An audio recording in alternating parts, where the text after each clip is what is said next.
Fala pessoal, beleza? Meu nome é João Pedro, eu sou desenvolvedor e empreendedor há mais ou menos 4, 5 anos. Construí e lancei e faço manutenção de aplicações que milhares de pessoas usam todos os dias, que mexe com o dinheiro de verdade das pessoas, aplicações com muita responsabilidade, aplicações muito críticas. E eu aprendi algumas coisas nessa jornada, continuo aprendendo todos os dias e eu estou criando esse canal para poder compartilhar essas coisas que eu aprendo. Com certeza, no começo da minha jornada, eu iria querer ouvir as dicas que eu vou compartilhar aqui no canal do YouTube. Então, o primeiro vídeo são dicas de boas práticas de como que os botões devem se comportar, como que eu imagino que os botões devem se comportar quando tem alguma coisa acontecendo, quando o sistema está esperando alguma coisa carregar, e como que o seu usuário também espera isso, né? Então aqui é um formulário bem simples, eu estou usando ShadCN com Next, né? É o que eu uso nos meus projetos, então eu peguei o exemplo aqui de formulário deles, e copiei o exemplo lá, num projetinho novo, e daqui ele está bem simples, então teste, eu clico Submit, vem um toast, tá aqui o toast, beleza. Aqui então eu vou simular agora como se fosse uma ação que demorasse 2 segundos para acontecer. Então vou transformar essa função aqui numa função assíncrona. Vou botar sleep por 2 segundos, uma promise, né? Tudo bem. E vamos fazer o teste. Não tinha salvo o arquivo. Então agora é o comportamento que é um comportamento ruim, né? Que é o comportamento que o usuário não espera. Quando você clica aqui, o sistema não dá nenhum feedback de que tem alguma coisa acontecendo. Então o usuário não consegue saber se o que ele clicou está acontecendo de fato ou não. Então ele clica várias vezes e daí, enfim, acontece comportamentos que a gente não quer que o usuário tenha, né? E é uma experiência bem ruim para o usuário. Eu vejo alguns sistemas assim hoje em dia, eu uso alguns sistemas assim hoje em dia, e a solução para isso é muito simples.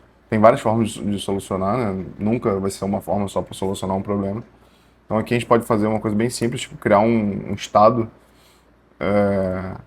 que fala se está carregando ou não. Então aqui no começo da função a gente fala que está carregando, e no final da função a gente seta esse loading para false. E daqui a gente pode desabilitar o botão usando a flag disabled quando tiver o estado is loading for true. Então aqui a gente já desabilita o botão se estiver carregando. A gente pode fazer o mesmo teste aqui. O usuário clica, ele tem um feedback, o botão fica mais opaco um pouco e ele não consegue clicar mais uma vez. Então é um comportamento melhor, o usuário já percebe que tem alguma coisa acontecendo, mas ainda assim não é um comportamento tão claro, né? Já é melhor que o anterior, mas a gente consegue melhorar um pouco isso. Então, por exemplo, outra coisa que a gente pode fazer também aqui, em vez de submit aqui, a gente pode fazer uma condicional. Se estiver carregando, eu boto submitting, né? E se não estiver carregando, o botão normal submit. Então, o que a gente pode ver aqui, que quando eu clico, ele muda para submit, então o usuário sabe que está submetendo o formulário e quando termina, volta para o estado normal. Então, essa aqui já é uma experiência um pouco melhor. Só que aqui está acontecendo uma coisa que é uma coisa que eu não gosto, que é essa mudança brusca de layout, né? O botão aumenta de tamanho, e, enfim, isso é uma coisa que causa uma certa estranheza para o usuário, uma coisa que ele percebe, e a gente pode melhorar essa experiência de novo de maneira muito simples, porque fica mais claro se a gente ver usando um outro botão aqui, Justify End, Justify Start, Gap 2, botar um outro botão como se fosse de cancelar, cancel, alguma coisa assim. Aqui eu vou botar só para uma variant outline, beleza. Então aqui a gente consegue ver melhor ainda. Fica mais estranho, né? Quando você clica para submeter e muda o texto e os dois botões se movem. Fica um pouco esquisito esse comportamento. O usuário causa uma certa estranheza. Ele entende o que está acontecendo, mas a gente pode melhorar isso aqui. Dá para melhorar isso, enfim, de novo, de forma muito simples. Dá para atingir esse objetivo. A gente seta o width aqui, não sei, 36, vamos ver se 36 vai ser bom, já foi mais que o suficiente. Quando estiver submetendo, fica assim, então já não tem mudança de layout, se não tem esse layout shift muito grande, muito brusco, que causa uma certa estranheza para o usuário. Essa aqui já é uma experiência melhor ainda. E daí a gente, enfim, consegue andar, dar um passo a mais, tornar a experiência ainda melhor. Hoje com IA, com inteligência artificial, é muito fácil você dar um agrado a mais para o usuário, fazer o sistema ficar ainda mais agradável de usar. Então aqui, por exemplo, a gente pode pedir para fazer alguma animação com essa mudança de texto, para não ser uma mudança de texto brusca, de submitting para submitting. A gente pode pedir make the text change in the button smooth using animations. You can use Framer Motion. Aqui eu estou pedindo para ele usar uma biblioteca bastante conhecida, né, que é Framer Motion. Às vezes é bom para IA você pedir coisas mais direcionadas. Por exemplo, aqui eu estou pedindo uma biblioteca que é muito utilizada. Então, eu sei que a IA ela foi treinada com uma base de código que com certeza usaram muito Framer Motion. Então, com certeza ela vai saber o que fazer aqui. Vamos ver.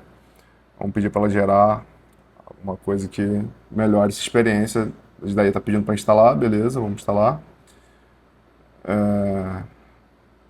Então, com IA não tem motivo para a gente não dar esse passo a mais. Enfim, com 1 minuto, com um prompt, a gente consegue melhorar a experiência do usuário de maneira considerável. Vamos ver o que ele vai fazer aqui para a gente. Só quero vamos aceitar e vamos fazer o teste. Vamos fazer mais uma vez. Submit. Ó, já fez é uma animaçãozinha, é bobeira, mas deixa a experiência melhor para o usuário. Isso aqui é uma bobeira, mas é um agrado. Gastei, sei lá, 30, 40 segundos aqui e já melhorei a experiência do usuário. Daqui, mais uma dica, né? Como a gente pode usar esse botão em outros lugares, seria legal a gente mover isso para dentro do componente botão, que é também um componente que eu usei do ChatCN aqui. Então a gente pode, o botão pode ter uma flag de sloading nele, e daí pelo projeto todo nosso a gente consegue usar isso de maneira fácil sem ter que ficar repetindo o código. Então a gente pode fazer aqui refactor this code to move it to the button component. Make the button component receive a prop is loading that change its state. Vamos ver se ele vai conseguir fazer da maneira certa, provavelmente vai. Ele está lendo o botão aqui. Então assim a gente vai conseguir, se ele fizer o que eu pedi, a gente vai conseguir reutilizar o botão passando só uma flag loading para ele. Já vi que ele botou aqui também um loading text, que é para qual o texto que a gente vai querer quando estiver carregando. Então eu não faria desse jeito, mas o jeito que ele fez, para mim tá ótimo, resolve o problema que a gente está querendo matar aqui. Vamos ver. Tá. Tem uns erros de lint, ele está corrigindo. Provavelmente a importação ficou, ele tem que importar. Já removeu a importação, tá tudo certo agora, pelo visto. Vamos aceitar tudo. Vamos ver como ficou o código aqui. Type submit, loading. E a loading text, a gente consegue mudar isso, então acho que ficou bom assim, né? Parece que está tudo certo, vamos fazer o teste. O comportamento está parecido, ele quebrou alguma coisa de UI aqui. Parece que ficou com... Quebrou o botão de cancel, porque ele fez esse animate presence aqui. You broke the layout, the cancel button. The cancel text is now overflowing the button. Fix this, please. Pedi para ele corrigir. Eu poderia perder um tempo aqui analisando o CSS e o HTML, mas enfim, eu prefiro pedir para ele para corrigir. Acho que acaba sendo mais rápido hoje em dia, acaba sendo mais produtivo.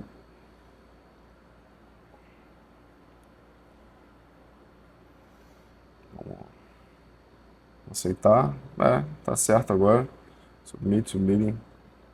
Parece que agora tá certo. Show. Então agora aqui tá num estado que eu gosto, para mim tá ótimo, assim, fica bem melhor do que no começo. A gente dá um feedback para o usuário.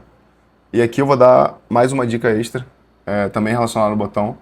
Eu estou desenvolvendo um sistema que tem algumas ações que são muito rápidas, então que levam, sei lá, 100 milissegundos, 150 milissegundos, porque é uma aplicação desktop, então acaba acontecendo as coisas muito rápido por usar muitas coisas que estão em memória.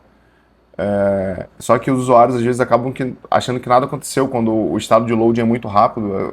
O usuário de vez em quando acha que deu algum erro, que não aconteceu nada, ou que o sistema não está fazendo nada, e fica clicando aquilo quando na verdade as coisas já carregaram, mas ele fica um pouco confuso. Então vou simular isso aqui. Eu vou pedir para só mudar o botão para ser um refresh. Refresh. Tirar o botão de cancel aqui. E mudar o texto. Refresh. Daqui eu vou mudar de 2 segundos para dar 100 milissegundos. Então vamos ver.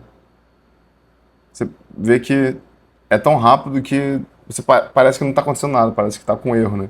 Então essa é a experiência que o seu usuário vai ter também. Eu vou só tirar essas importações aqui para... E agora o botão fica bem simples, né? Só um botão de refresh.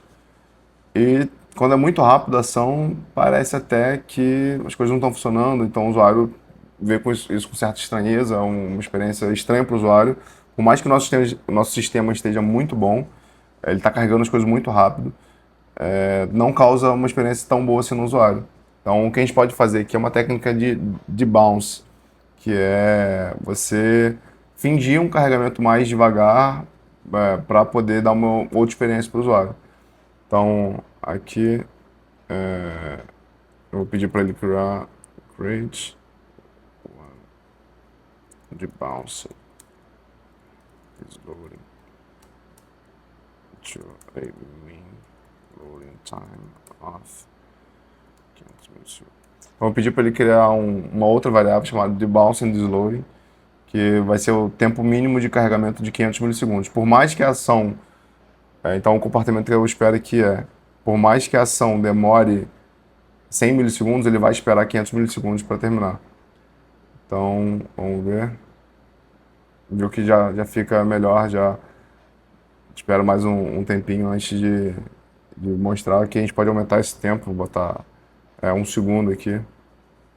Você vê que demora, mesmo a ação já tendo terminado, a gente dá um delayzinho para o usuário perceber que realmente a ação aconteceu e que foi feito o que ele estava esperando.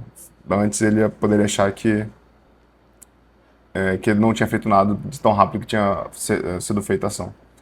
É isso. Espero que essas dicas possam te ajudar aí na construção das suas aplicações. Valeu, pessoal.